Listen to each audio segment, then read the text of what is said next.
Definitely not the starters. You're on the End of the Bench podcast from 100.7 The Score. I'm Mike Hebert, owner of Cantex Roofing and Construction. Every day is game day, and we'll get it right when it comes to your roofing, construction, windows, and mirrors. Call Cantex Roofing and Construction today. Together, we are one serving you. Welcome in, 100.7 The Score. It is the End of the Bench. We're in the First United Bank studio. You can call in, as always, on the Visual Edge IT hotline, 806-771-0973. And if you've got stage fright, you can text into the Yates Flooring Center chat line. We'll take both. We'll talk a little Dallas Cowboys today. Go around the NFL a little bit as those teams are starting to show up to various training camps and whatnot. We have TJ Watt news from Friday that we did talk about Friday, but can get back into today because it does involve, well, what a surprise, the Dallas Cowboys waiting again. Got some comments from Jerry Jones to get to. And we can go around to everyone else because the NFL is year-round, it seems like, now. Though we haven't done a lot of NFL stuff. We've got Major League Baseball to cover from this weekend. We'll do maybe some trade guesses at some point today. The show's schedules will be a little bit off with Chuck out this week, so you'll have some crossover on the bottom line, but we'll be here all 6 hours, as always, before we turn it off to Tech Talk at Double T 97.3 at 3 o'clock. So that's kind of the rundown today. We'll also talk how being so good at something like radio for David Collier is not fulfilling, but he does it anyways, just like Scotty Scheffler. Yeah, sure. I'll see if I can be as eloquent as he was during his Thursday, or I guess Wednesday speech, maybe Tuesday of last week, where he went on and on about not necessarily needing to win and whatnot. And of course, he just goes on and, I mean, I fell asleep during the final round. Yeah. And it was early. We talked about Abraham being in contention, and you basically called it. You're like, well, somebody will be out in front so far that it won't, that nobody will be in contention but him. It just so happens that it was Scotty Scheffler. And we watched him make a huge run on Friday, and he did not stop on Saturday or Sunday. He just kind of ran away with it. Yeah, that's Sunday. I was all excited. I was like, cause I spent the whole Saturday doing yard work and stuff like that, and I was like, okay, locked in to watch golf. Lee hits the first shot, gets it within 5 feet, and I'm like, all right, maybe put a little pressure on him. And he rolls it inside that, to 2, and I was like, nah, this is over. On the first shot of the day, it's like, yeah, all right. Gosh dang it. We'll see what happens. So we have the Open closes this weekend. Golf season getting close. I guess the Ryder Cup potentially. Yeah, and if you care about the FedEx Cup, if you win the FedEx Cup, I guess it gives you some money. But yeah, the Ryder Cup's what we're waiting for at this point. And we can't even cheer for Ludwig in that one. I guess we can. Yeah. Similar to Christian Anderson. You hope he does well, but hope the other team wins. I do think that Scotty Scheffler is the greatest golfer of our time. Your time. The current time. Okay. I would say Tiger's my time as well. Okay, I was just clarifying. He's the current number one, obviously. Yeah, he's been number one forever. He'll be number one for the foreseeable future. I don't know that he'll reach Tiger's record of number one. I don't know that he'll reach Tiger and Jack's major records, but he's on pace for Tiger's kind of second wind. Yeah.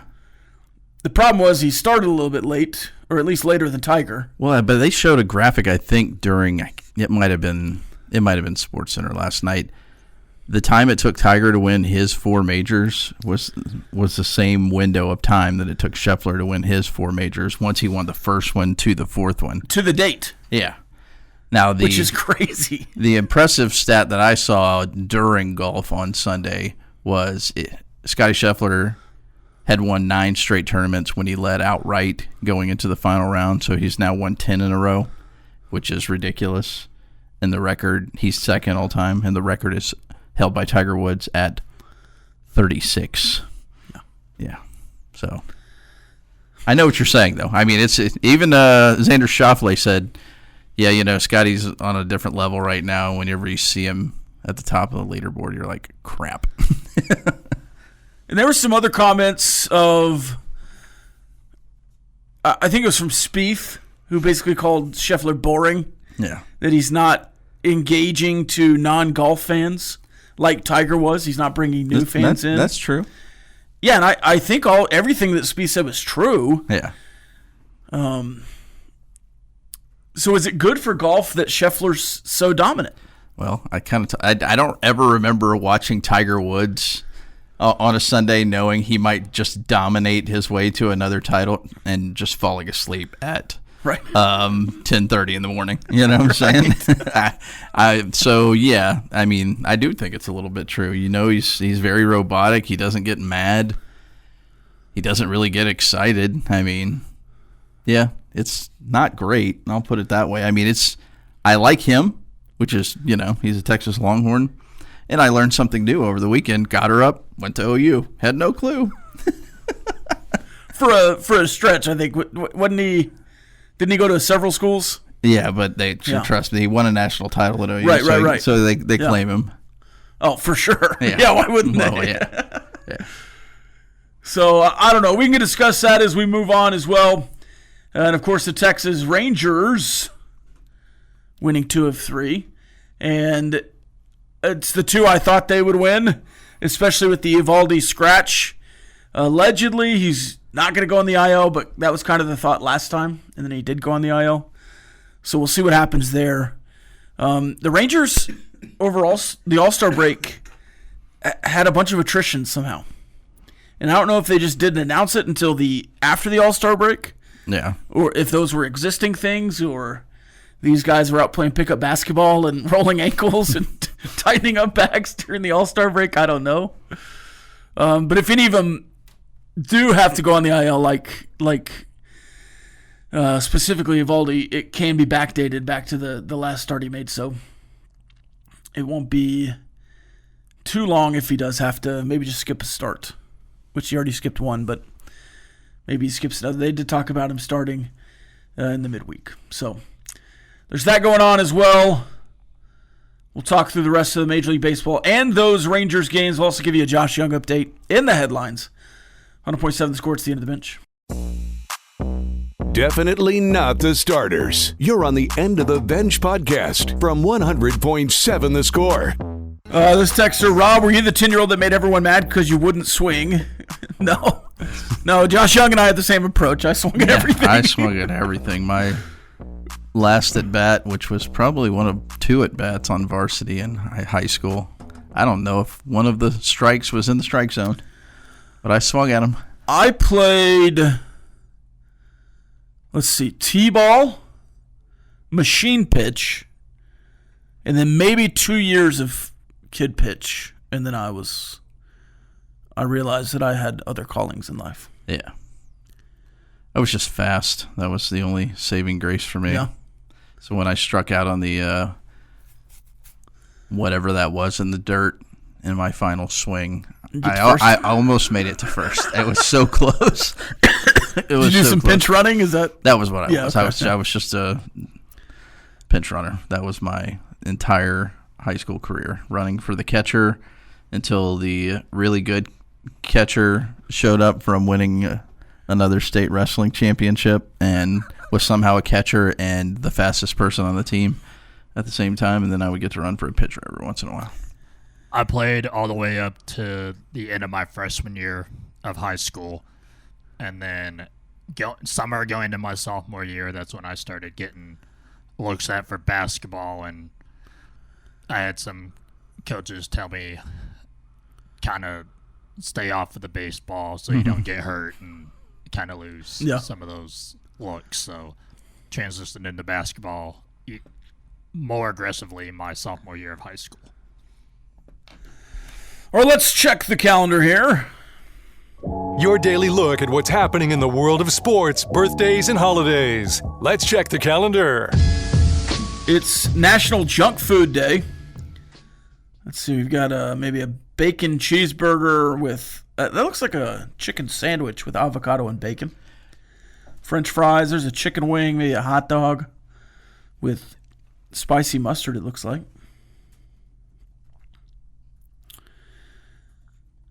Had a lot of junk food this weekend. It's, yeah. yeah. Yeah, road trip. So. Oh, well, that works. It's National Comic-Con Day. You ever been to a Comic-Con? I think I have. I think we took the kids Lubbock one? Yeah, the one at the Civic Center. I've never been. You're a Comic-Con guy? I've been to one. Did you dress up? No.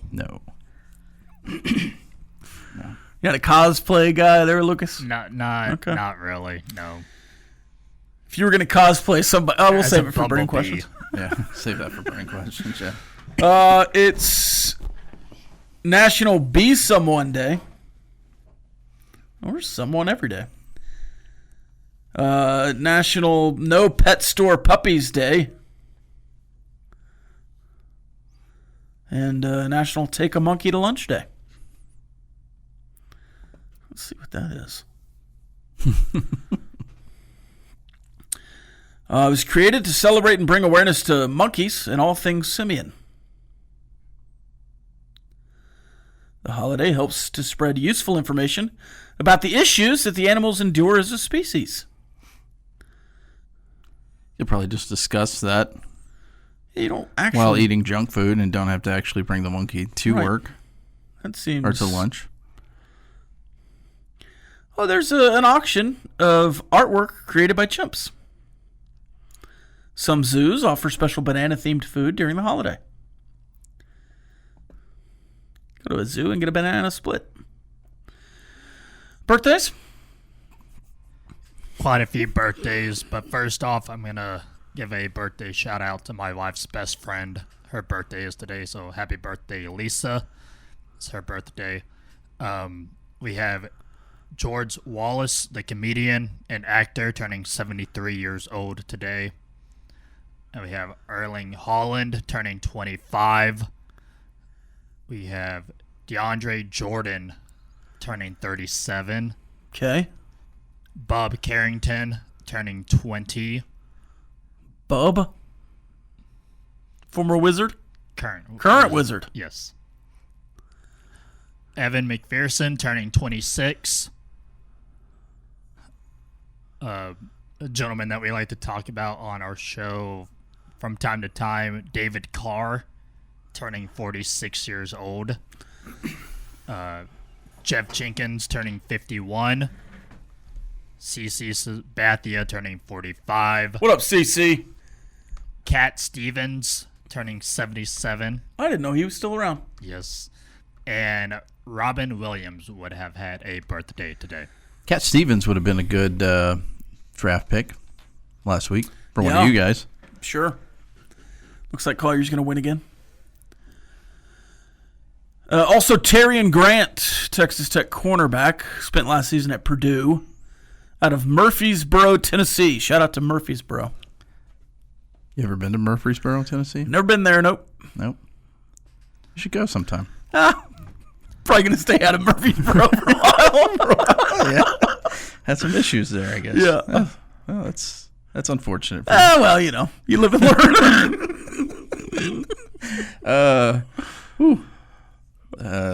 Yeah, let's go to something on this day. How about that? Yeah, please. 1973, Hank Aaron hit career home run number 700 off of Ken Brett.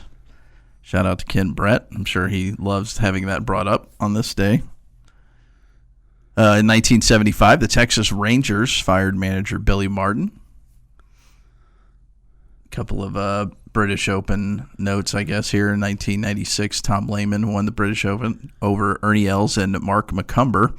And in 2013, Phil Mickelson won the British Open. On this day in 2017 in Red Raider history, A.J. Ramos picks up save number 18 of the year for the Miami Marlins in a 3-1 win over Cincinnati.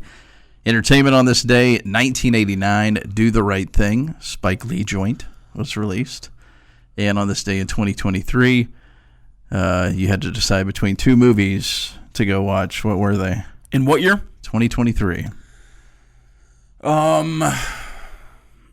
Mission Impossible, Dead Reckoning Part 1?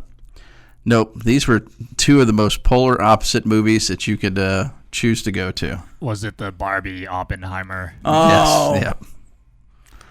Nice. Barbie and Oppenheimer both released on this day in 2023. I went to Oppenheimer in the theaters, caught Barbie much later on streaming.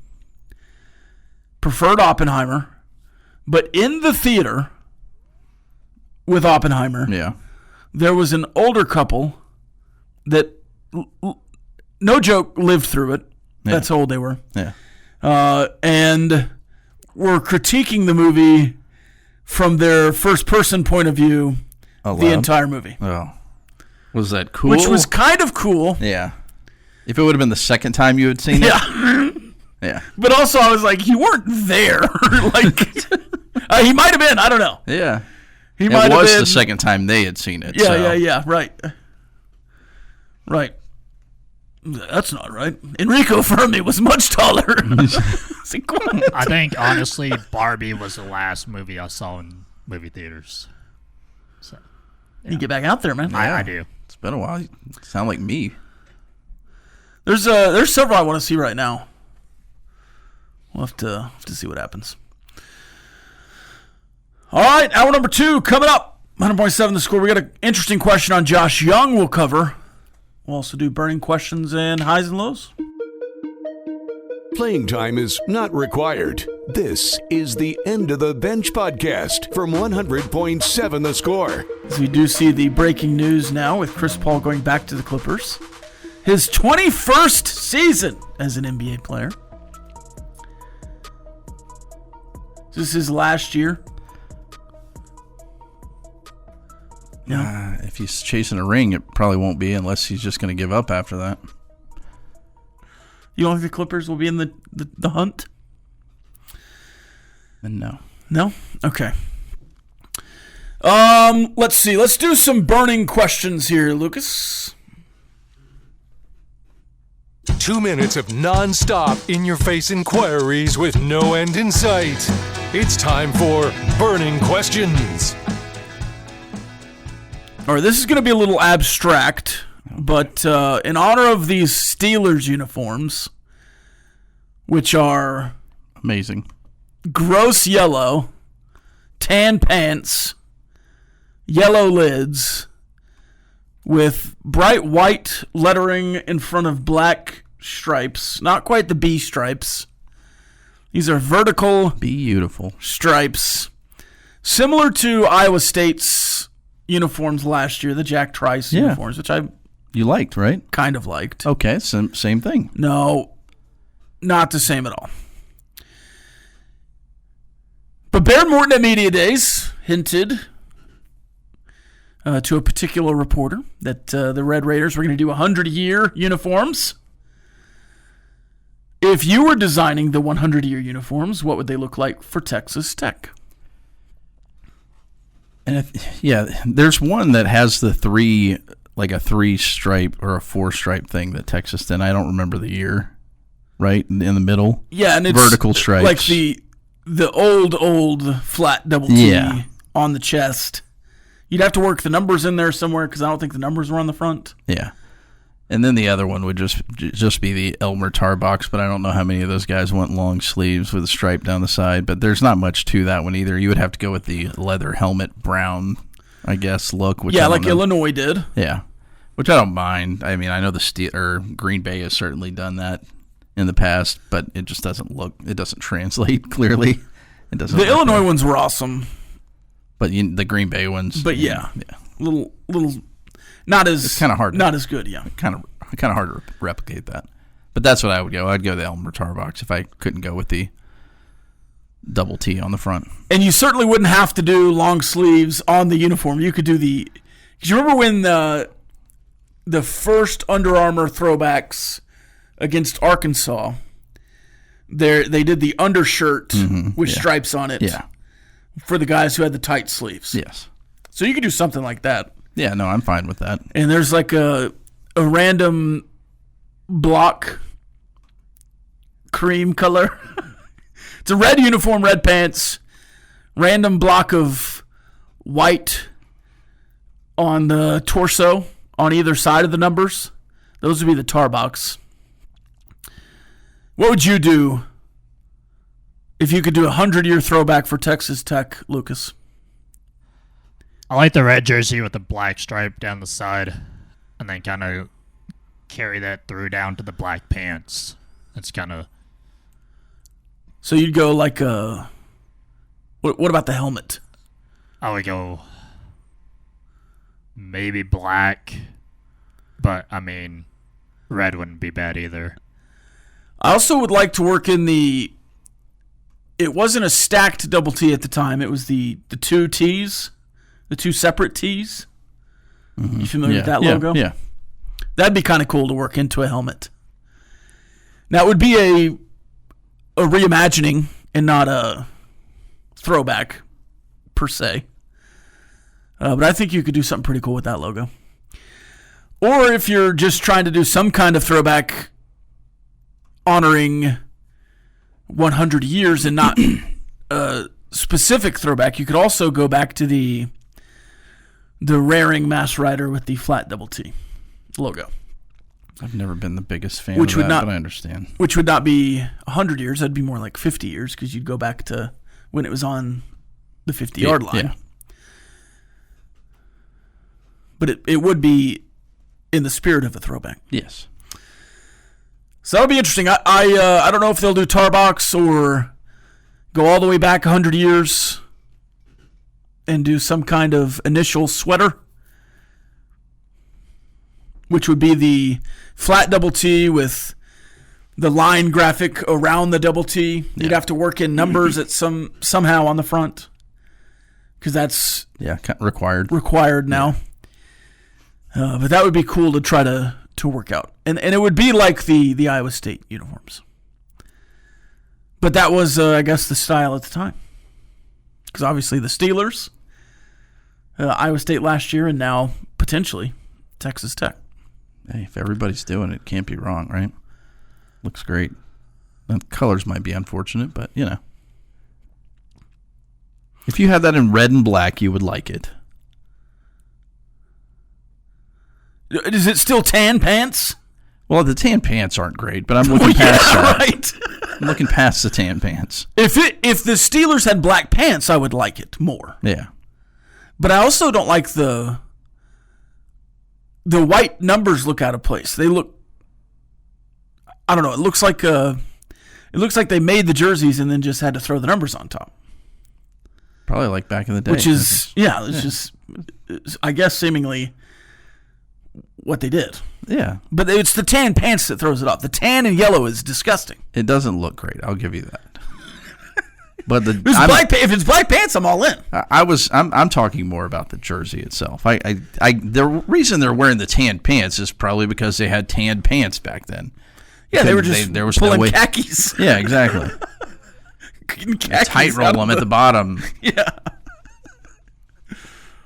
Oh.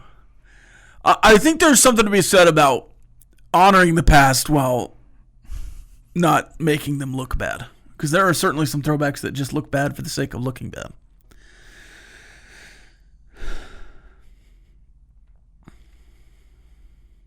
All right, in Major League Baseball, if you could steal a player for your team, let's go Rangers first, but obviously if you want to answer for the Orioles, you can.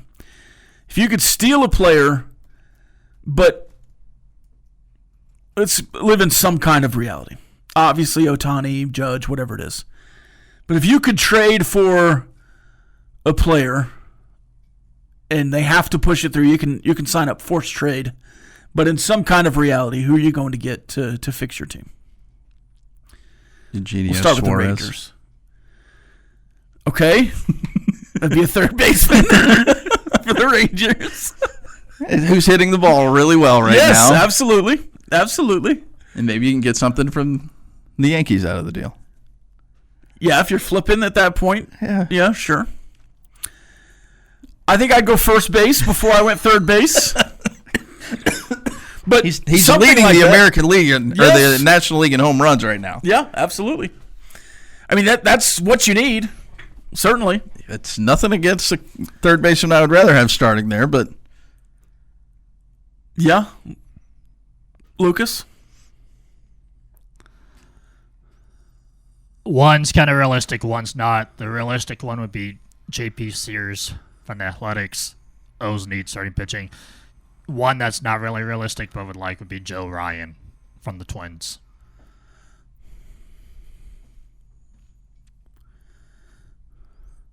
I hate how much I like the Eugenio Suarez one. you feel bad, don't you? No, I really don't. All right, we'll continue on. I'm a Tech fan regardless of where they are. I've enjoyed him on the Rangers. Yep. But I will be a Josh Young fan no matter who he plays for. I hope it's the Rangers. But it could be the Yankees. More after this. 100.7 The Score. It's the end of the bench.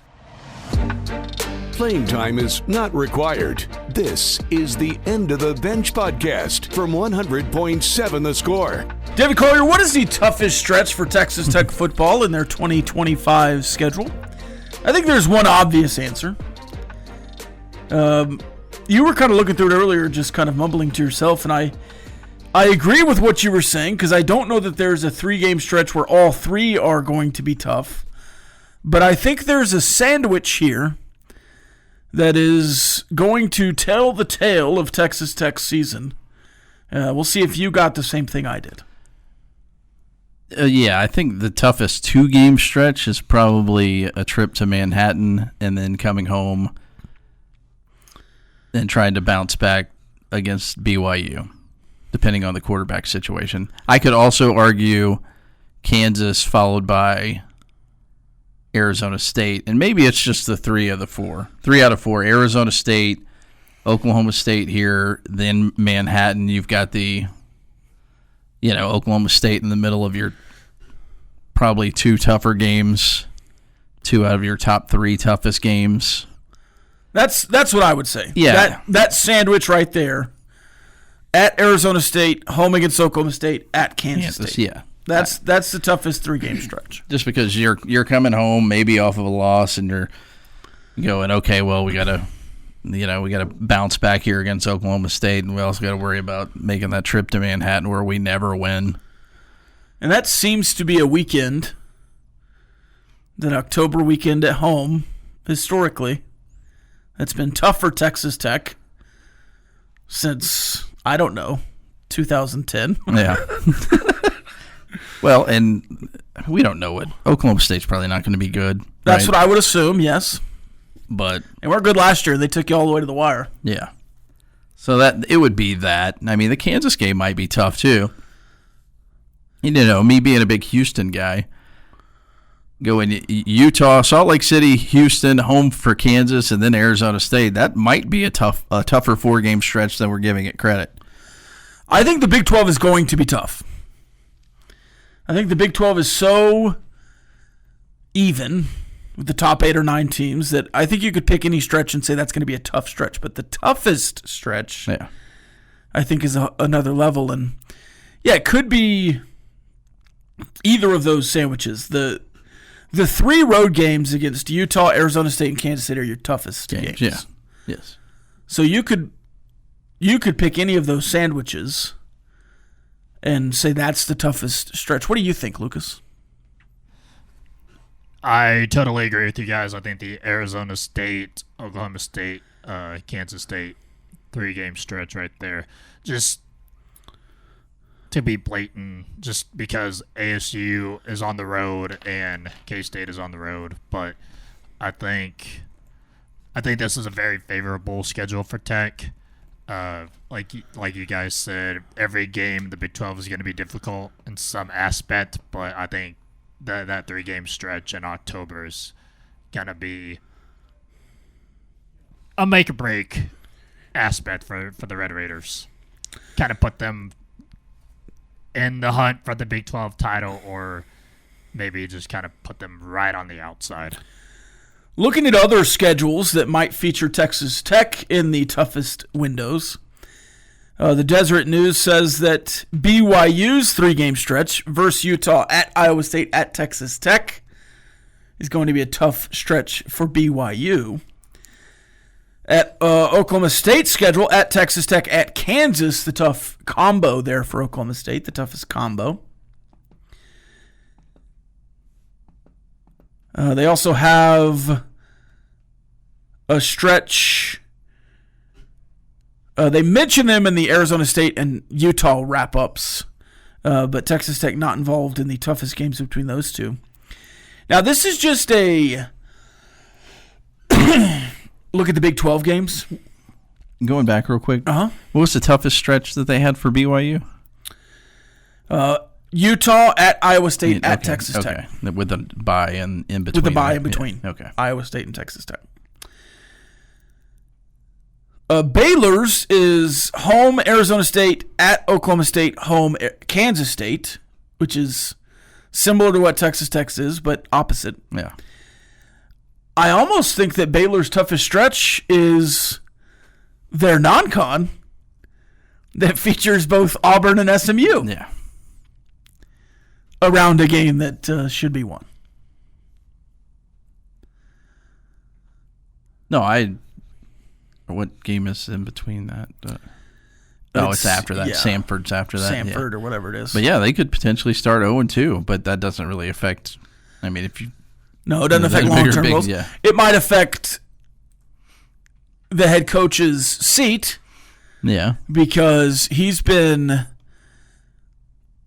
so up and down. Obviously, it's certainly cooled off since he was heading into Lubbock last season after winning the last stretch of Big 12 games, 6-0.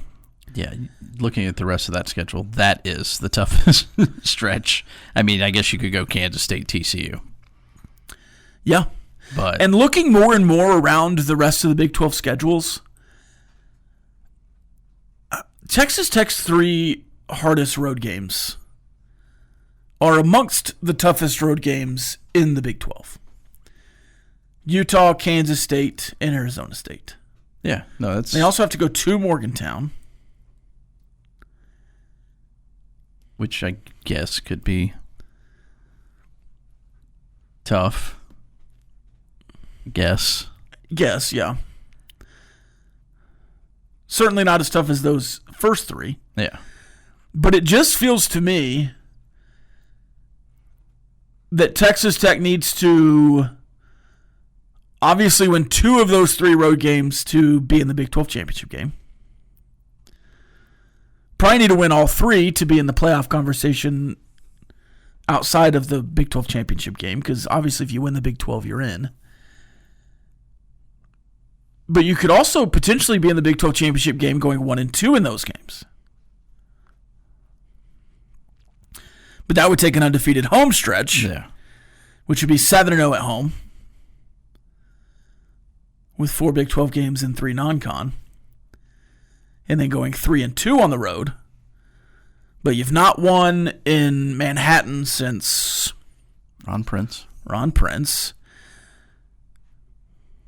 You've never won in Utah, but you've never played there. And then Arizona State, you lost the last time you were there as Pac-12, Big 12 opponents. And that was, you might have some PTSD from that game if I mention the name Kalen Balazs. Yeah. Well, different style of football there, even though last year it would have been somewhat similar. You beat them last year, you handled their running back last year, except for the one, like, screen pass kind of thing, swing pass, whatever it was, where he took it to the house. Utah definitely has a tough stretch. If we're counting West Virginia, it's a tough stretch. I mean, Texas Tech, West Virginia, Arizona State, BYU. That's a tough 4-game stretch right there.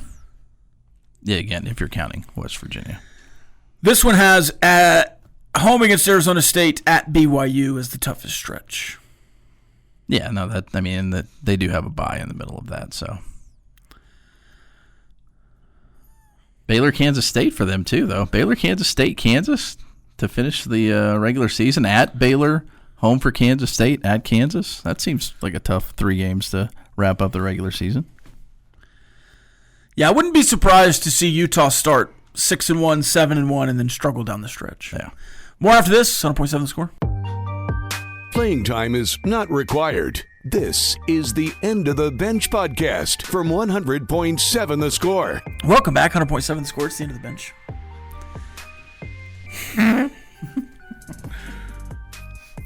We're working through picking every Big 12 game for the End of the Bench. We're doing it mostly during the breaks because we didn't want to. Of course, the bottom line is also doing this, but they're doing it on air. We will debut all of our schedules at once we've picked them all off air. We did just go through Utah's, but currently, let me just take you through some of the teams we've completed. Currently, Arizona State's going to go 3-9. Arizona State 10-2.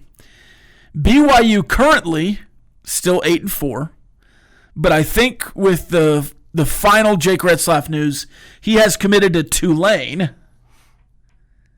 not Oklahoma State, which is kind of the other shoe we were waiting on. Yeah.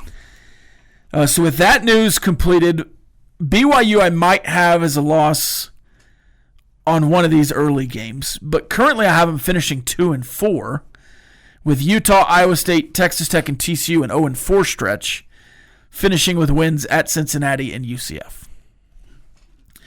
Baylor I have 10-2, but 2 wins in the non-con that I could go either way on.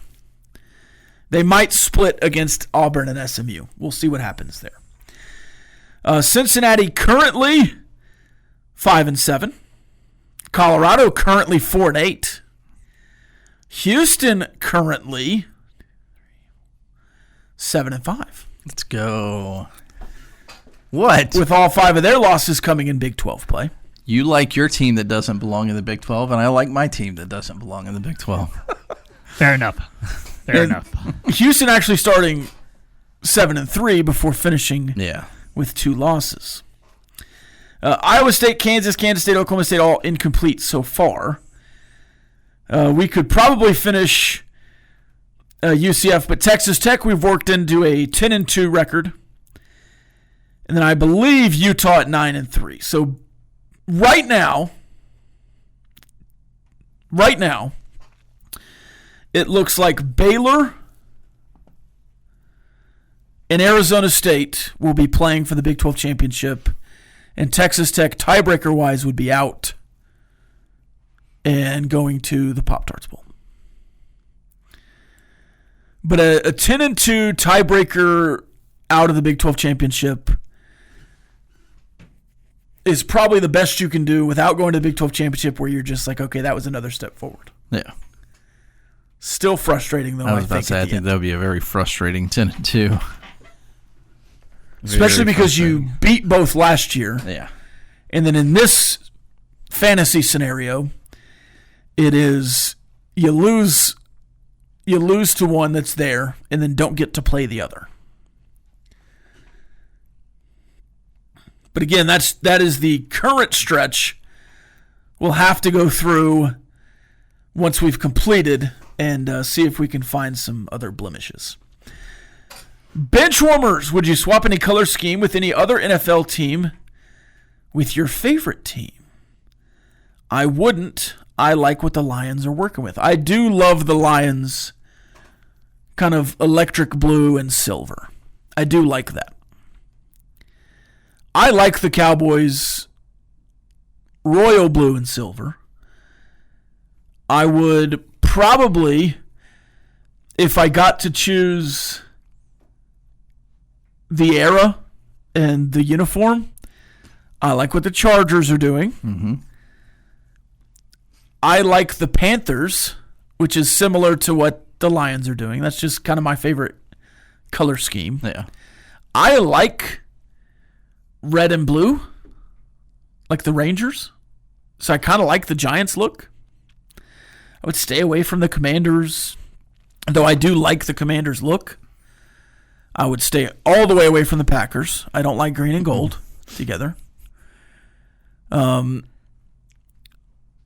Chargers. I like what the Chargers are doing. I like the current Rams. Royal blue and yellow more than theirs. Since you like the old gold and navy. Blue and red, do you like Texans in any way, shape, or form? The Texans are fine. I don't really like the Titans either. Yeah. Well, see, I like the royal blue and bright red. Yeah, but the Titans blue is very similar to your Chargers blue. Yeah, but I don't like the Titans uniforms. See, I like the Titans logo a million times more than I like the Texans logo. I like the Oilers. Yeah. I like them that better than both of them. But no, that's I don't like the Texans look either. Yeah, I've never liked it. I don't like the navy and red as much as the bright blue. I don't even like the logo, but yeah, I don't like, yeah. Just seemed like it was thrown together. Besides the point, really. Yeah. But I do like the black and gold too. I do like the black and gold of the Steelers. It's a classic look. I would do something with their logo, but yeah, that's kind of built in. Yeah, can't really change that. Sure. Thoughts on Retzlaff going to Tulane? It's interesting. They needed a guy. Yeah, so did Oklahoma State. I kind of like that he went outside the Big 12. Why did he go outside the Big 12? So he didn't have to play. Yeah, that might have been a respect to BYU thing. I don't know. I don't think he really probably cares about that, right? Maybe Oklahoma State didn't want to offer him. Man. So allegedly he's going to have to go through the Title IX stuff with Tulane. Yeah. Which, good on Tulane. Yes. They've got a hard schedule, too. Tulane? Yeah. Yeah, let's go through it because they generally have a tough non-con. They're a team that does not shy away from playing good teams. They've played Oklahoma, Kansas State in the past. Who do they have this year? So they got Northwestern at home. Okay, cream puff. They are on the road to South Alabama. Okay. Is Major Applewhite still over there? Yes, he is. They're at home against Duke. Their old quarterback. Yes. And then they're on the road at Ole Miss. Okay. And then what's their American schedule? At Tulsa, home against East Carolina, and then Army. On the road at UTSA and Memphis, back-to-back. And then home, Florida Atlantic. On the road up to Philly to play Temple. And then to end the season at home against Charlotte. I forgot Florida Atlantic was in the American now. Was that last year that they moved? Them in North Texas, and they all moved to the... Yeah, I think so. This is from Shelly. From Provo to NOLA, Jake wants to party. That is probably one of the biggest gaps you could take city-wise. Provo to New Orleans. Yeah. That's a pretty striking difference. They're going to have to get him a Josh Hamilton babysitter type thing. You have to stay on the facility, Jake. Interesting. Let's see.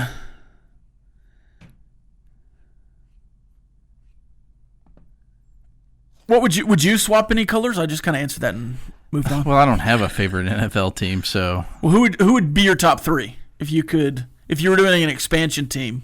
What would be your top three color combos? Crimson and white, crimson and cream. Well, I mean, to be honest with you, there's only one. The closest thing to that is the burgundy for the Commanders, so you could probably use a crimson in the NFL. So I would probably throw that in there. I mean, it's pretty bland if it's just crimson and cream. There needs to be another color, but I don't know what that other, because you don't want to go yellow, which is already used. Right. I really like the Chargers, though. I mean, I like that. Same. Yeah. Sorry. Lucas, would you change? Obviously, you have the Chargers, so I don't think you'd change from the Chargers. I wouldn't change, but I do like the Ravens, purple and black. The Ravens. I do like purple in sports. You do like purple. You're a big TCU guy. That's what I've Kansas heard. State more. Because TCU. they just ripped off the Cowboys. All right, the bottom line up next. But I'm not going anywhere. It'll be me and Jeff McGuire for an hour, and then we'll turn it back over to Choice when we come back. It'll be the bottom line. This has been the End of the Bench podcast from 100.7 The Score. Go to 107thescore.com for more from the Double T Sports Network.